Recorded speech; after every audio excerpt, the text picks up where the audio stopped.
بسم اللہ الرحمن الرحیم۔ السلام علیکم ورحمۃ اللہ۔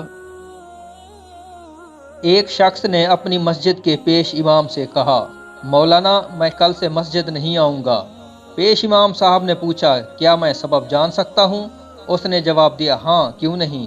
دراصل وجہ یہ ہے کہ جب بھی میں مسجد آتا ہوں تو دیکھتا ہوں کہ کوئی فون پہ بات کر رہا ہے، تو کوئی دعا پڑھتے وقت بھی اپنے میسیجز دیکھ رہا ہوتا ہے، کہیں کونے میں غیبت ہو رہی ہوتی ہے، تو کوئی محلے کی خبروں پر تبصرہ کر رہا ہوتا ہے، وغیرہ وغیرہ۔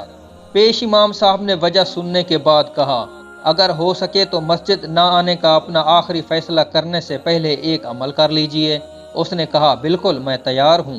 مولانا مسجد سے متصل اپنے حجرے میں گئے اور ایک بھرا ہوا گلاس پانی کا لے کر آئے اور اس شخص سے کہا، یہ گلاس ہاتھ میں لیں اور مسجد کے اندرونی حصے کا 2 چکر لگائیں، مگر دھیان رہے پانی چھلکنے نہ پائے۔ اس شخص نے کہا، قبلہ اس میں کون سی بڑی بات ہے، یہ تو میں انجام دے سکتا ہوں۔ اس نے گلاس لیا اور پوری احتیاط سے مسجد کے گرد 2 چکر لگا ڈالے۔ مولانا کے پاس واپس آ کر خوشی سے بتایا کہ ایک قطرہ بھی پانی نہیں چھلکا۔ پیش امام صاحب نے کہا، یہ بتائیے، جس وقت آپ مسجد کا چکر لگا رہے تھے اس دوران مسجد میں کتنے لوگ فون پر باتیں یا غیبت یا محلہ کی خبروں پر تبصرہ کر رہے تھے؟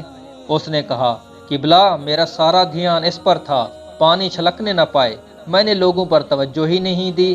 پیش امام صاحب نے کہا، جب آپ مسجد آتے ہیں تو اپنا سارا دھیان خدا کی سمت رکھیں۔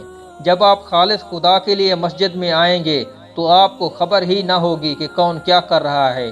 یہی وجہ ہے کہ قرآن کہتا ہے، رسول کی پیروی کرو، یہ نہیں کہا کہ مسلمانوں پر نظر رکھو کہ کون کیا کر رہا ہے۔